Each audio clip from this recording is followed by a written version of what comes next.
Hey Stylers, here it is, the highly requested Draw My Life video. I was born into an Armenian family in Tbilisi, Georgia in September 1989. My earliest memory is walking through a sunflower field with my grandfather. I'll never forget the serene feeling of the sun warming my face and the hundreds of sunflowers hovering over me.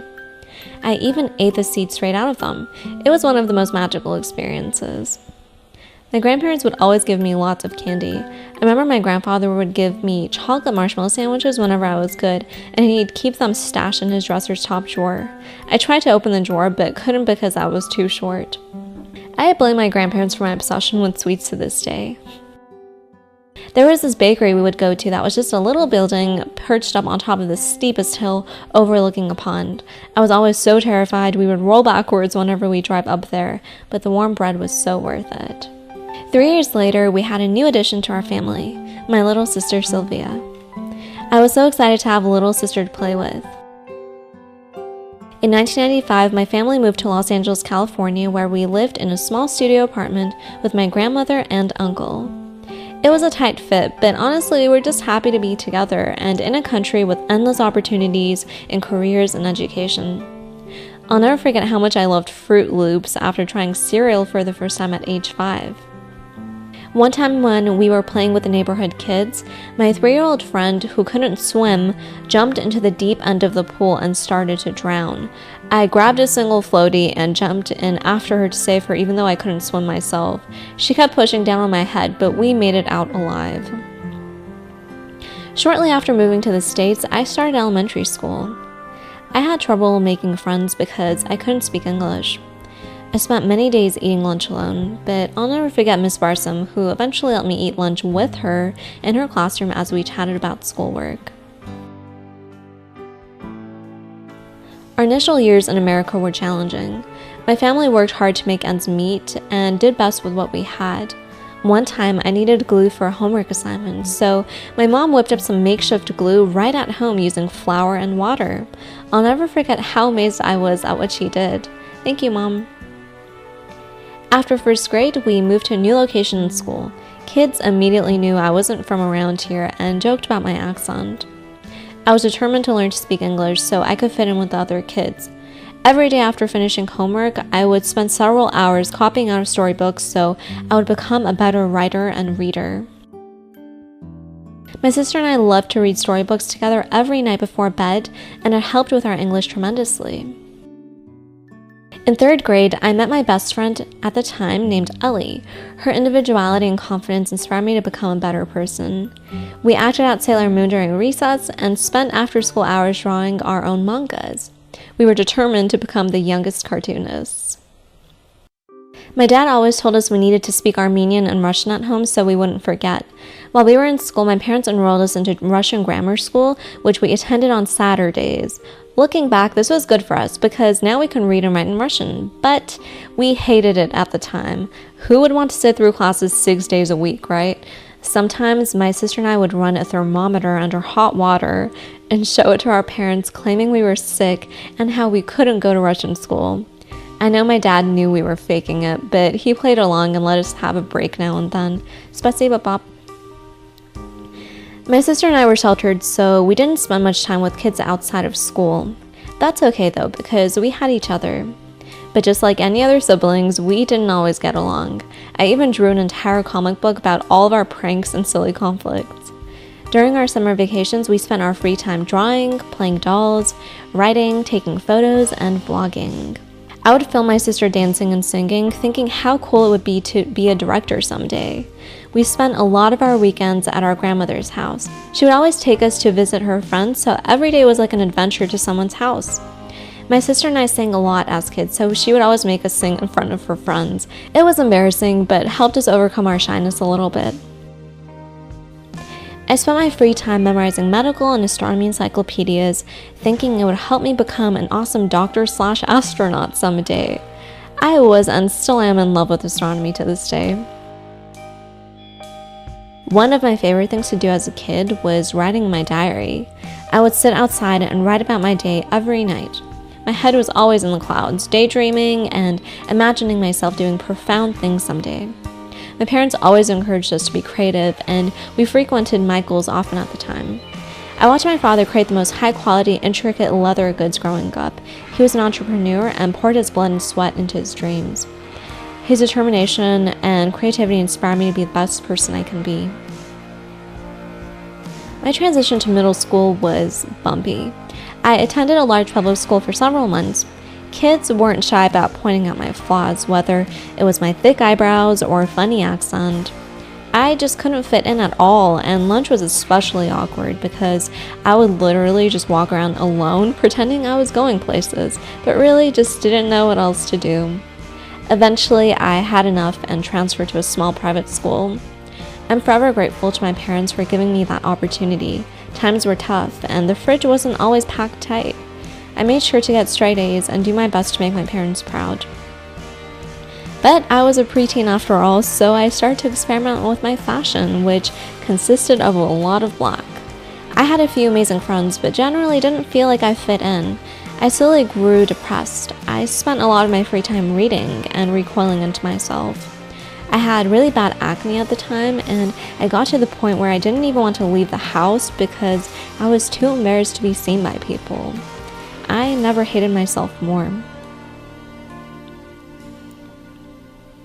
In my first year of high school, I started to connect with people online. Chat rooms were a godsend to someone like me. I talked to some phenomenal people who I remember to this day. One of those people was someone named Nick. I finally felt like I had met someone I could connect with and started to feel happy again. But we'll get back to him again later. My first couple years in high school were awkward.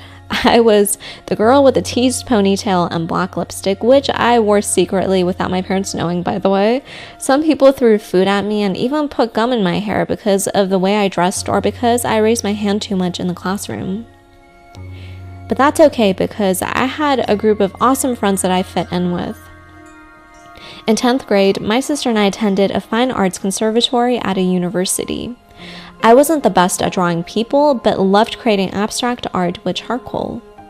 To this day, I'll never forget how delicious our turkey sandwiches were.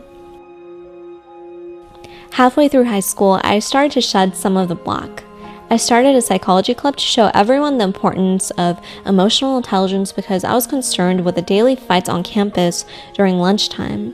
My amazing friends and I put together a project over summertime where 15 of us traveled to elementary and middle schools to give motivational speeches. We thought, how cool if we could help people believe in themselves from a young age. It was single-handedly the most exciting experience of my young life. Whenever I had the chance, I popped out my chunky camera and filmed as much of my high school experience as possible. I was obsessed with capturing things on film, but this annoyed people sometimes. At this time, I was determined to get into my dream school in Los Angeles, so I worked really hard in school to have a high GPA, but ended up being rejected, unfortunately. I would be lying if I said it didn't bother me. Honestly, I was disheartened and questioned my self-worth. I felt like I had let my parents down. But I was Sophia at the end of the day, and that was not going to stop me from achieving my dreams. I decided to start my education with community college, which was far more affordable. Remember Nick? Well, I ended up staying in contact with him all throughout my high school years. We even finally met in real life after I graduated high school. Shortly, I introduced him to my family, and we moved to Oklahoma, close to his family, where we eventually married. I continued my education in Oklahoma, where I had some of the most life-changing experiences.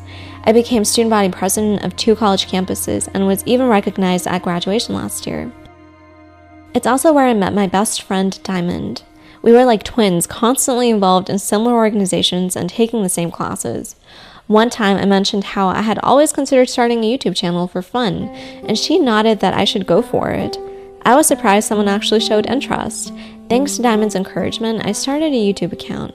My sister and husband played a massive role helping to kickstart my channel and still do so today.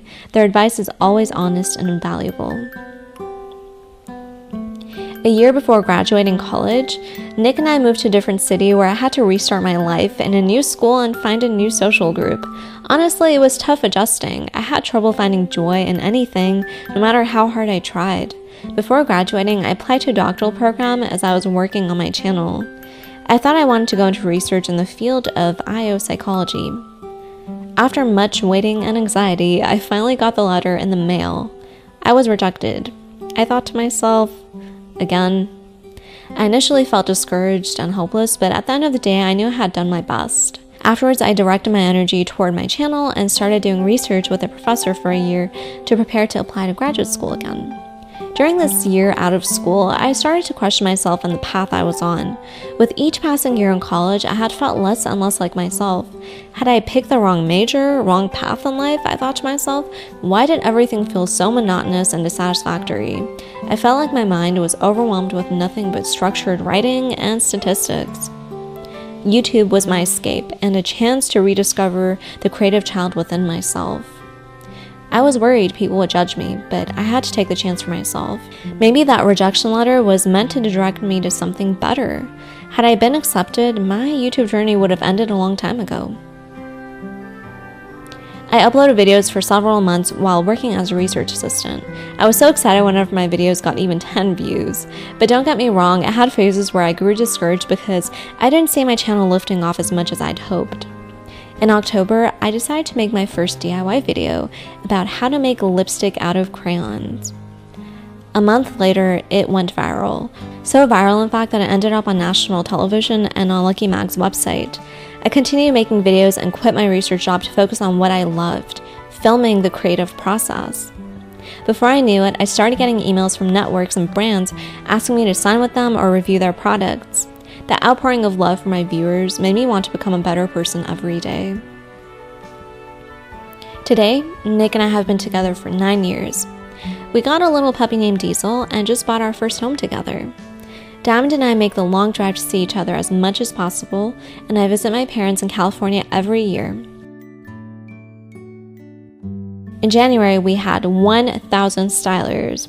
Today, we have over 100,000 smart, kind, and beautiful stylers. Thank you so much for walking beside me on this journey. I hope to become a better video creator, crafter, and friend to you as we move forward. Like yours, my story is ever-changing. I don't know where I'll be tomorrow, but I hope I can continue to spend it with you. Life has its ups and downs, but you must never lose sight of your goals and dreams. Turn times of disappointment into opportunities to better yourself. Life is too short to wallow in self-pity and wish for change without actively pursuing it. People might judge you and even try to hold you back, but at the end of the day, you must hold on to what makes you happy and be yourself unapologetically, always.